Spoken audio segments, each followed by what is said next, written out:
ಎಷ್ಟೋ ಜನ ಕೇಳ್ತಾರೆ ಇನ್ವೆಸ್ಟ್ ಮಾಡಬೇಕು ಯಾವ್ದಾರ ಒಳ್ಳೆ ಕಂಪನಿ ಇದ್ರೆ ಹೇಳಿ ಅಂತ.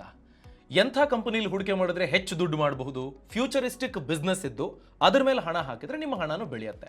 ಫಾರ್ ಎಕ್ಸಾಂಪಲ್ 30 ವರ್ಷದ ಹಿಂದೆ ಇನ್ಫೋಸಿಸ್ ಕಂಪನಿ ಮೇಲೆ ನೀವು ದುಡ್ಡು ಹಾಕಿದ್ರೆ ಈಗ ಎಷ್ಟರ ಮಟ್ಟಿಗೆ ನೀವು ಬೆಳೆಸಿರ್ತಿದ್ರಿ ಹಣವನ್ನ? ಕರೆಕ್ಟ್ ಅಲ್ವಾ? ಅಂಥದ್ದೇ ಒಂದು ಅವಕಾಶ ಈಗ ಸಿಗ್ತಾ ಇದೆ. ಯಾಕೆಂದ್ರೆ ಈಗ AI ಜಮಾನ, ಆರ್ಟಿಫಿಷಿಯಲ್ ಇಂಟೆಲಿಜೆನ್ಸ್ ಟೆಕ್ನಾಲಜಿ ಬೆಳೆದಂತೆ ಕಂಪ್ಯೂಟರ್ಗಳು 100 ಜನರ ಕೆಲಸವನ್ನ ಚಾಕಚಕ್ಯತೆಯಿಂದ ಮಾಡಿ ತೋರಿಸಿದ್ವು.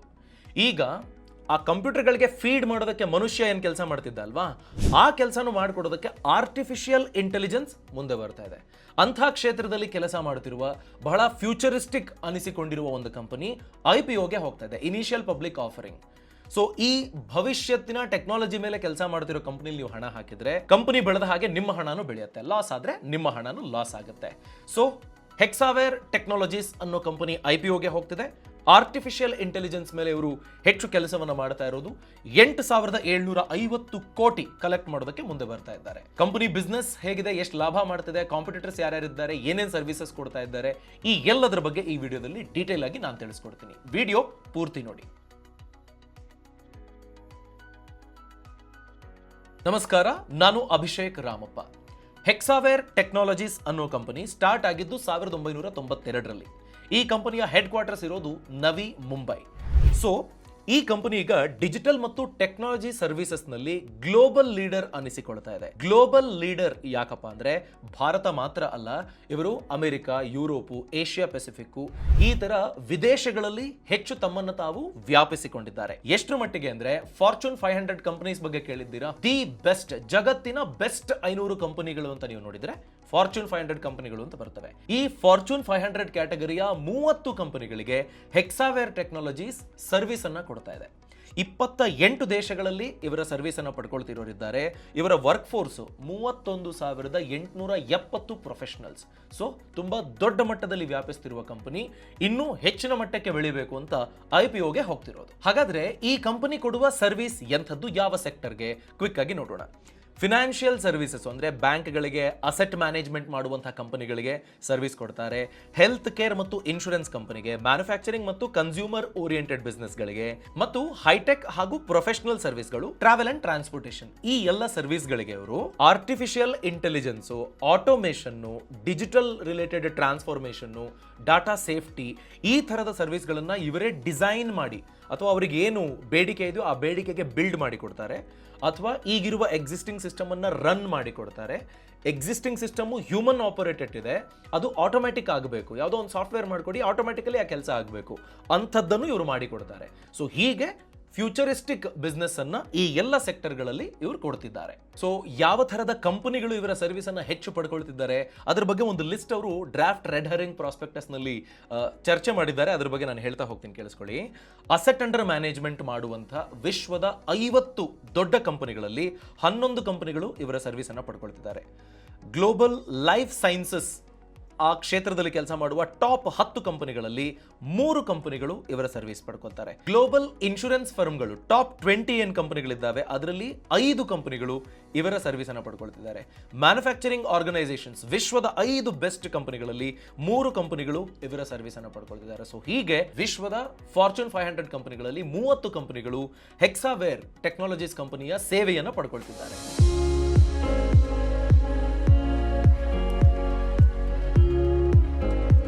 ಈಗ ಕಂಪನಿಯ IPO ಡೀಟೇಲ್ಸ್ ಬಗ್ಗೆ ತಿಳ್ಕೊಳ್ತಾ ಹೋಗೋಣ. ಇವರು ಕಲೆಕ್ಟ್ ಮಾಡೋದಕ್ಕೆ ಬರ್ತಾ ಇರೋದು 8,750 ಕೋಟಿ ರೂಪಾಯಿ, ಬೃಹತ್ ಮೊತ್ತ ಇದು. ಆದರೆ completely offer for sale.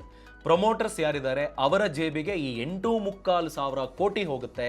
Company business develop ಮಾಡೋದಕ್ಕೆ 1 ರೂಪಾಯಿನೂ ಹೋಗ್ತಾ ಇಲ್ಲ. ಇದು ಮೇಜರ್ ನೆಗೆಟಿವ್ ಅನ್ಬಹುದು, ಅದನ್ನು ನೀವು ಗಮನಿಸಿ. IPO ಓಪನ್ ಆಗ್ತಾ ಇರೋದು ಫೆಬ್ರವರಿ 12ನೇ ತಾರೀಕು, ಫೆಬ್ರವರಿ 14ನೇ ತಾರೀಕಿನವರೆಗೆ ಓಪನ್ ಇರುತ್ತೆ. ಪ್ರೈಸ್ ಬ್ಯಾಂಡ್ ಅಂದ್ರೆ 674 ರೂಪಾಯಿಂದ 708 ರೂಪಾಯಿವರೆಗೆ ಪ್ರೈಸ್ ಬ್ಯಾಂಡ್ ಇದೆ. ಒಂದು ಲಾಟ್ನಲ್ಲಿ 21 ಶೇರ್ ಇರ್ತವೆ. ಟೈಮ್ ಟೇಬಲ್ ಅಂತ ನೋಡಿಕೊಂಡ್ರೆ ಫೆಬ್ರವರಿ 12 ಬುಧವಾರ ಓಪನ್ ಆಗೋದು, ಶುಕ್ರವಾರ ಫೆಬ್ರವರಿ 14ನೇವರೆಗೆ ನಿಮಗೆ ಆಪ್ಷನ್ ಇರುತ್ತೆ 3 ದಿನ ಸಬ್ಸ್ಕ್ರೈಬ್ ಆಗೋದಕ್ಕೆ. ನಿಮಗೆ ಬೇಸಿಸ್ ಆಫ್ ಅಲಾಟ್ಮೆಂಟ್ ಸೋಮವಾರ ಫೆಬ್ರವರಿ 17ನೇ ತಾರೀಕು ಆಗುತ್ತೆ. ಲಿಸ್ಟಿಂಗ್ ಡೇಟು ಫೆಬ್ರವರಿ 19ನೇ ತಾರೀಕು ಬುಧವಾರ. ಸೊ ಇದು IPO time table. Lot size ಅಂತ ನೋಡಿಕೊಂಡ್ರೆ ರಿಟೇಲ್ ಇನ್ವೆಸ್ಟರ್ಸ್ ಮಿನಿಮಮ್ ಒಂದು ಲಾಟ್ನಲ್ಲಿ 21 ಶೇರ್ ಇರ್ತವೆ. ನಾನು ಆಗಲೇ ಹೇಳಿದ್ನಲ್ಲ, ಪ್ರೈಸ್ ಬ್ಯಾಂಡು ₹708ವರೆಗೆ. ಸೊ ಆ ಲೆಕ್ಕದಲ್ಲಿ ₹14,868 ನೀವು ಮಿನಿಮಮ್ ಇನ್ವೆಸ್ಟ್ಮೆಂಟ್ ಮಾಡಬೇಕಾಗುತ್ತೆ. Maximum for retail investors 13 lot, ₹1,93,000 ನಿಮ್ಮ investment. High net worth individuals minimum 14 lot ತಗೊಳ್ಬೇಕಾಗುತ್ತೆ. ₹2,08,000 ಮಿನಿಮಮ್ ಇನ್ವೆಸ್ಟ್ಮೆಂಟು, ಮ್ಯಾಕ್ಸಿಮಮ್ 67 ಲಾಟು, ₹9,96,000 ನೀವು ಇನ್ವೆಸ್ಟ್ಮೆಂಟ್ ಮಾಡಬೇಕಾಗುತ್ತೆ. ಸೊ ಇದು IPO ಡೀಟೇಲ್ಸ್ ಅಂತ ನೋಡಿದರೆ, ಇವರು ಕಂಪ್ಲೀಟ್ಲಿ ಹಣವನ್ನು ತಗೊಂಡು ಪ್ರಮೋಟರ್ ಜೇಬಿಗೆ ಇಡೋದ್ರಿಂದ ಪ್ರಮೋಟರ್ ಶೇರ್ ಕೂಡ 95%ನಿಂದ 74%ಗೆ ಇಳಿಕೆ ಆಗ್ತಾ ಇದೆ. ಅಗೈನ್ ಅಂದರೆ ಏನೋ ಕಂಪನಿ ದಿವಾಳಿ ಆಗ್ಬಿಡ್ತದೆ, ಮೋಸ ಮಾಡಿ ಹೋಗ್ಬಿಡ್ತಾರೆ ಪ್ರಮೋಟರ್ಸ್, ಆ ಥರ ಅಲ್ಲ. ಬಟ್ ಅಷ್ಟು ದೊಡ್ಡ ಗಾತ್ರದ ಶೇರನ್ನು ಅವರು ಲಿಕ್ವಿಡಿಫಿಕೇಶನ್ ಮಾಡ್ಕೊಳ್ತಿದ್ದಾರೆ ಅಂತಂದಾಗ ಯಾಕಾಗಿ ಈ ಕಂಪನಿ ಬಿಸ್ನೆಸ್ನ ಬಗ್ಗೆ ಅವರಿಗೆ ಇದ್ದಂಥ ಕಾನ್ಫಿಡೆನ್ಸ್ಗೆ ಏನಾದರೂ ಧಕ್ಕೆ ಆಯಿತಾ, ಈ ಪ್ರಶ್ನೆನೂ ನಾವು ಕೇಳ್ಕೊಳ್ಬೇಕಾಗತ್ತೆ. ಮುಂದಿನದು ಫಿನಾನ್ಷಿಯಲ್ ಪರ್ಫಾರ್ಮೆನ್ಸು. ಈ ಕಂಪನಿ ಕನ್ಸಿಸ್ಟೆಂಟ್ ಗ್ರೋತ್ ಅನ್ನು ತೋರಿಸ್ತಾ ಬಂದಿದೆ ಕಳೆದ 3 ವರ್ಷದಲ್ಲಿ ಅಂತ ನೋಡಿಕೊಂಡಾಗ. 2021ರಲ್ಲಿ ಇವರ ಟೋಟಲ್ ರೆವೆನ್ಯೂ 7,244 ಕೋಟಿ, 22ರಲ್ಲಿ 9,378 ಕೋಟಿ ಆಯಿತು, 23ರ ಹೊತ್ತಿಗೆ 10,389 ಕೋಟಿಗೆ ಬೆಳ್ಕೊಳ್ತು, ರೆವೆನ್ಯೂ ಬೆಳೆದಿದೆ. ಪ್ರಾಫಿಟ್ ಆಫ್ಟರ್ ಟ್ಯಾಕ್ಸ್ 2021ರಲ್ಲಿ 748 ಕೋಟಿ, 22ರಲ್ಲಿ 884 ಕೋಟಿ, 23ರ ಹೊತ್ತಿಗೆ 997 ಕೋಟಿಗೆ ಬೆಳ್ಕೊಳ್ತು.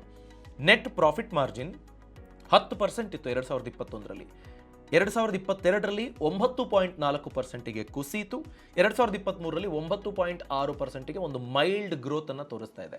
ಸೊ ಇವರು ಗಳಿಸ್ತಿರುವ ರೆವೆನ್ಯೂನಲ್ಲಿ ಅದು ಪ್ರಾಫಿಟ್ ಆಗಿ ಟ್ರಾನ್ಸ್ಫಾರ್ಮ್ ಆಗ್ತಿರುವಂಥ ಪರ್ಸೆಂಟೇಜು ದಿಢೀರಂತ ಕುಸಿತದಿಂದ ಸ್ವಲ್ಪ ಚೇತರಿಸ್ಕೊಂಡಿದೆ. ಇದು ಯಾಕಾಗಿ ಅನ್ನೋದು ಕನ್ಸರ್ನಿಂಗ್ ಪಿಕ್ಚರ್. ನೆಕ್ಸ್ಟ್ ನಾವು ಕಾಂಪಿಟೇಟಿವ್ ಅನಾಲಿಸಿಸ್ ಅಂತ ನೋಡಿಕೊಂಡ್ರೆ ಯಾವ ಕಂಪನಿಗಳು ಹೆಕ್ಸಾವೇರ್ ಟೆಕ್ನಾಲಜೀಸ್ ಕ್ಷೇತ್ರದಲ್ಲಿ AI ಡ್ರಿವನ್ ರೆವೆನ್ಯೂವನ್ನು ಗಳಿಸ್ತಿರುವಂಥ ಕಂಪನಿಗಳು ಯಾವ್ಯಾವು, ಯಾವ ಥರದ ಕಾಂಪಿಟೇಷನ್ ಇದೆ ಅದನ್ನು ನೋಡೋಣ. ಹೆಕ್ಸಾವೇರ್ ನೋಡಿ ರೆವೆನ್ಯೂ 10,389 ಕೋಟಿ, ನೆಟ್ ಪ್ರಾಫಿಟ್ ಮಾರ್ಜಿನು 9.6%. TCS ಅದು ಸಹ AI ರಿಲೇಟೆಡ್ ಸರ್ವಿಸನ್ನು ಕೊಡ್ತಿರುವಂಥ ಕಂಪನಿ, IT ಸರ್ವಿಸಸ್ ಮತ್ತು ಕನ್ಸಲ್ಟಿಂಗ್ ಕ್ಷೇತ್ರದಲ್ಲಿ ಕೆಲಸ ಮಾಡ್ತಿದೆ. 1,64,000 ಕೋಟಿ ಅವರ revenue, net profit margin 20%. Infosys 1,21,641 ಕೋಟಿ, ನೆಟ್ ಪ್ರಾಫಿಟ್ ಮಾರ್ಜಿನ್ 18%. ವಿಪ್ರೋ 81,373 ಕೋಟಿ ರೆವೆನ್ಯೂ, 15.5% ನೆಟ್ ಪ್ರಾಫಿಟ್ ಮಾರ್ಜಿನ್ ಇದೆ. ಸೊ ಈ ಕಂಪನಿಗಳಿಗೆ ಕಂಪೇರ್ ಮಾಡಿಕೊಂಡಾಗ ಸರ್ವಿಸ್ಗಳು ಬೇರೆ ಬೇರೆ, ಸೊ ಹಾಗಾಗಿ ಅಷ್ಟು ಕ್ಲಿಯರ್ ಪಿಕ್ಚರ್ ಅಂತ ಅನ್ಸೋದಿಲ್ಲ. ಅವರೇ DRHPನಲ್ಲಿ ಶೇರ್ ಮಾಡಿಕೊಂಡಿರುವಂಥ ಇತರೆ ಕಾಂಪಿಟೇಟರ್ಸ್ಗಳನ್ನು ಕಂಪೇರ್ ಮಾಡಿ ನೋಡೋಣ. ನೋಡಿ, ಪರ್ಸಿಸ್ಟೆಂಟ್ ಸಿಸ್ಟಮ್ಸ್ ಲಿಮಿಟೆಡ್ ಅನ್ನೋದಿದೆ ಅಲ್ವಾ, ಈ ಕಂಪನಿಯ ರೆವೆನ್ಯೂ ಅಂತ ನೋಡಿಕೊಂಡ್ರೆ 9,821 ಕೋಟಿ, ಕೋಫೋರ್ಜ್ 9,179 ಕೋಟಿ, LTI ಮೈಂಡ್ ಟ್ರೀ ಲಿಮಿಟೆಡ್ 35,517 ಕೋಟಿ, ಎಂಫಸಿಸ್ ಲಿಮಿಟೆಡ್ 13,278 ಕೋಟಿ. ಸೊ ಈ ರೀತಿ ರೆವೆನ್ಯೂವನ್ನು ಕಲೆಕ್ಟ್ ಮಾಡುತ್ತಿರುವ ಪಿಯರ್ ಗ್ರೂಪ್ ಲಿಸ್ಟೆಡ್ ಕಂಪನಿಗಳು ಅನ್ನೋದ್ರ ಬಗ್ಗೆ ಅವರು ಮಾತಾಡಿದ್ದಾರೆ. ಇವುಗಳ ಅರ್ನಿಂಗ್ಸ್ ಪರ್ ಶೇರ್ ಎಷ್ಟಿದೆ ಅನ್ನೋದನ್ನು ನೋಡಿದಾಗ ಹೆಕ್ಸಾವೇರ್ ಟೆಕ್ನಾಲಜೀಸ್ ಅರ್ನಿಂಗ್ಸ್ ಪರ್ ಶೇರ್ ಪ್ರತಿ ಶೇರಿಗೆ ₹16 ದುಡ್ಡು ಕೊಟ್ಟಿದೆ. ಆದರೆ ಪರ್ಸಿಸ್ಟೆಂಟ್ ಸಿಸ್ಟಮ್ಸು ₹72 ದುಡ್ಡು ಕೊಟ್ಟಿದೆ. Coforge limited ₹131, LTI Mindtree ₹154, Mphasis ₹82. ಅಂದರೆ ಈ ಕಂಪನಿಗೆ ಕಂಪೇರ್ ಮಾಡಿದರೆ ಈಗಾಗಲೇ ಇರುವ ಪಿಯರ್ಸ್ ತುಂಬ ಚೆನ್ನಾಗಿ ದುಡ್ಡು ಕೊಡ್ತಿರುವಂತಹ ಬೆಟರ್ ಕಂಪನಿಗಳು ಅಂತ ಅನಿಸ್ತವೆ.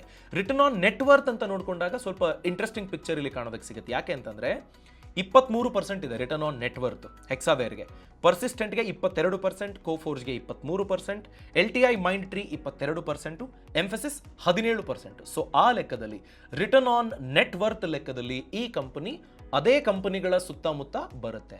ಅದು ಬಿಟ್ಟರೆ ಅರ್ನಿಂಗ್ಸ್ ಪರ್ ಶೇರ್ ವಿಷಯದಲ್ಲಿ ಹಿಂದೆ ಉಳಿದಿದೆ ಅನ್ನೋದನ್ನ ಗಮನಿಸಬೇಕು. ಈಗ ಕಂಪನಿಯ ಸ್ವಾಟ್ ಅನಾಲಿಸಿಸ್. ಸ್ಟ್ರೆಂತ್ ಏನು? ಗ್ಲೋಬಲ್ ಪ್ರೆಸೆನ್ಸು 28 ದೇಶಗಳಲ್ಲಿ ಈ ಕಂಪನಿಯ ಬಿಸ್ನೆಸ್ ವಿಸ್ತರಿಸಿಕೊಂಡಿದೆ. AI ಡ್ರಿವನ್ ಸರ್ವಿಸಸ್ಗೆ ಡೆಫಿನೆಟ್ಲಿ ಭವಿಷ್ಯ ಇದೆ ಅನ್ನೋದನ್ನ ಅರ್ಥ ಮಾಡ್ಕೊಳ್ಬೇಕು. ಮಾರ್ಕೆಟ್ ಡಿಮಾಂಡ್ ಕಮ್ಮಿ ಆಗುತ್ತಪ್ಪ ಅನ್ನೋದಿಲ್ಲ, ಕಾಂಪಿಟೇಷನ್ ಇನ್ನೂ ಜಾಸ್ತಿನೇ ಆಗ್ತಾ ಇದೆ. ಡೈವರ್ಸ್ ಇಂಡಸ್ಟ್ರಿ ವರ್ಟಿಕಲ್ಸ್ ಅಂದರೆ ಅವರು ಒಂದೇ ಥರದ ಬಿಸ್ನೆಸ್ನ ಮೇಲೆ ಸ್ಟಿಕ್ ಆನ್ ಆಗಿಲ್ಲ, ಬೇರೆ ಬೇರೆ ಥರದ ಸರ್ವಿಸ್ಗಳನ್ನು ಕೊಡ್ತಿದ್ದಾರೆ. ಸೊ ಬಿಸ್ನೆಸ್ ಮುಂದುವರಿಯೋದಕ್ಕೆ ಪ್ರಾಬ್ಲಮ್ ಏನಿಲ್ಲ. ವೀಕ್ನೆಸ್ ಏನಪ್ಪಾ ಅಂತಂದ್ರೆ ಹೈ ಪ್ರಮೋಟರ್ ಹೋಲ್ಡಿಂಗ್, ಅಂದ್ರೆ 74%ನವರೆಗೆ ಪ್ರಮೋಟರ್ಸ್ ಹತ್ರ ಹೋಲ್ಡಿಂಗ್ ಇರಬೇಕಾದ್ರೆ ಒಂದು ವೇಳೆ ಅವರು ದೊಡ್ಡದೊಂದು ಡೀಲ್ ಮಾಡ್ಕೊಂಡಿದ್ದೆ ಆದರೆ ಕಂಪನಿಯ ಸಪ್ಲೈ ಆಫ್ ಶೇರ್ಸ್ ಇದ್ದಕ್ಕಿದ್ದಂತೆ ಹೆಚ್ಚಾಗ್ಬಿಡ್ತದೆ. ಅಂಥ ಟೈಮ್ನಲ್ಲಿ ವಾಲಟಿಲಿಟಿ ಅನ್ನೋದು ಈ ಸ್ಟಾಕ್ನಲ್ಲಿ ನೀವು ಕಾಣೋದಕ್ಕೆ ಸಿಗುತ್ತೆ. ಇನ್ವೆಸ್ಟರ್ಗಳಿಗೆ ಸಮಸ್ಯೆ ಆಗುತ್ತೆ ಪ್ರಮೋಟರ್ ಶೇರಿಂಗ್ ಅನ್ನೋದು ತುಂಬ ದೊಡ್ಡ ಮಟ್ಟದಲ್ಲಿ ಇದ್ದಾಗ. ಇನ್ನೊಂದು ಪಾಸಿಟಿವ್ ಪಿಕ್ಚರ್ ಏನಪ್ಪಾ ಅಂತಂದ್ರೆ ದೊಡ್ಡ ಮಟ್ಟದ ಪ್ರಮೋಟರ್ ಹೋಲ್ಡಿಂಗ್ ಇದ್ದಾಗ ಯೂಶುವಲಿ ಅವರು ಅಂದರೆ ಓನರ್ ಕಂಪನಿನ ಹೆಚ್ಚು ನಂಬ್ತಾ ಇದ್ದಾರೆ ಅಂತ ಅರ್ಥ. ಅದೇ ಓನರು 20-25% ಶೇರ್ಸ್ನ ಸಡನ್ ಆಗಿ ಸೆಲ್ ಮಾಡಿದಾಗ, ಯಾಕೆ ಓನರೇ ಏನಕ್ಕೆ ಸೆಲ್ ಮಾಡ್ತಿದ್ದಾರೆ? ಪ್ರಾಫಿಟಬಲ್ ಬಿಸ್ನೆಸ್ ಆದರೆ 20% ಹೋಗೋದಕ್ಕೆ ಯಾಕೆ ಬಿಟ್ರು ಅನ್ನೋ ಪ್ರಶ್ನೆ ಬರುತ್ತೆ. ಇಲ್ಲಿ ಆಗ್ತಿರೋದು ಅದೇ. ಆಫರ್ ಫಾರ್ ಸೇಲ್ 8,750 ಕೋಟಿ, ಇದು ದೊಡ್ಡ ಪೆಟ್ಟು. ನೆಕ್ಸ್ಟ್ ಪಾಯಿಂಟ್, ಪ್ರಾಫಿಟ್ ಮಾರ್ಜಿನ್ ತುಂಬಾ ಅಟ್ರಾಕ್ಟಿವ್ ಅನ್ನೋ ಥರ ಇಲ್ಲ, ಹೀಗೆ ಮುಂದುವರೆದ್ರೆ ಕಷ್ಟ ಅನ್ನೋದನ್ನು ತೋರಿಸ್ತಾ ಇದೆ. ಆಪರ್ಚುನಿಟಿ ಏನಪ್ಪಾ ಅಂತಂದ್ರೆ ಎಲ್ಲರೂ ಡಿಜಿಟಲ್ ಟ್ರಾನ್ಸ್ಫಾರ್ಮೇಷನ್ಗೆ ಹಂಬಲಿಸ್ತಾರೆ. AI ಡ್ರಿವನ್ ಆಟೋಮೇಷನ್ ಮಾಡೆಲ್ನ ಕಡೆ ಎಲ್ಲ ಕಂಪನಿಗಳು ಪ್ರೆಷರ್ ಹಾಕ್ತಿರೋದನ್ನ ನೀವು ಕಾಣೋದಕ್ಕೆ ಸಿಗುತ್ತೆ.